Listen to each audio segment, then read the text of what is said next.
Tchou! Bonjour à tous, c'est GLG et je vous souhaite la bienvenue pour votre JT du Geek EV, toujours en mode électrique. Aujourd'hui, nous allons parler de BYD, le géant chinois de l'automobile qui va commencer à fabriquer des voitures en Turquie en 2026 grâce à un projet de 1 milliard de dollars. Le projet d'usine BYD en Turquie, car oui, le 5 juillet, BYD a annoncé un accord avec le gouvernement turc pour construire une usine de fabrication de voitures électriques. Cette usine aura une capacité de production annuelle de 150 000 voitures. Le projet est évalué à 1 milliard de dollars, soit environ 910 millions d'euros. La construction de l'usine commencera en 2026 et elle emploiera jusqu'à 5000 personnes. Et pourquoi la Turquie, me direz-vous? Eh bien, BYD est le plus grand fabricant mondial de véhicules à nouvelle énergie, y compris les véhicules électriques et hybrides rechargeables. L'Europe est un marché clé pour BYD, mais les droits d'importation supplémentaires imposés par l'UE et la Turquie ont freiné leur expansion. En établissant une usine en Turquie, BYD pourra éviter le droit de douane locaux de 40% et bénéficier des accords de libre-échange pour accéder au marché européen. Alors un peu des caractéristiques techniques des véhicules BYD, j'en rigole parce que je me dis c'est incroyable. Les voitures produites dans cette usine seront équipées de la technologie de BYD, y compris des batteries lithium fer phosphate. La capacité des batteries et les performances des moteurs électriques seront adaptées pour répondre aux exigences des marchés locaux et européens.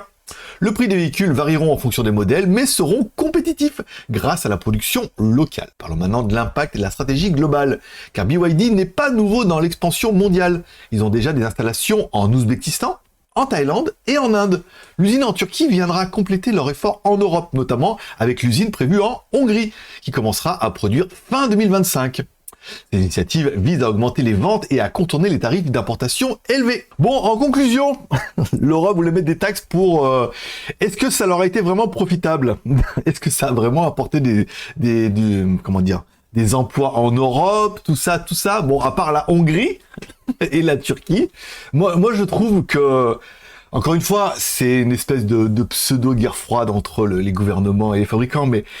Ils sont toujours très créatifs. Et il y a déjà eu le cas, par exemple, pour les télés. Pour ceux qui savaient, les télés qui étaient importées de Chine étaient taxées à mort parce qu'elles étaient là. Donc, ils ont commencé à les faire assembler en Europe. C'est-à-dire qu'ils importaient que les pièces. Les pièces n'étaient pas, donc, du coup, taxées parce que c'était électronique. Ils les faisaient assembler en Europe. Et donc, du coup, bim, badaboum, ben voilà, les télés étaient assemblées en Europe et n'étaient plus soumis aux grosses taxes européennes. Bon, ben, là, pareil. Le problème, c'est que les Chinois ont de l'argent et que, ils peuvent se permettre de mettre 1 milliard sur la table pour installer une usine en Turquie et contourner un peu cette réglementation. Et est-ce que ça va plier le game?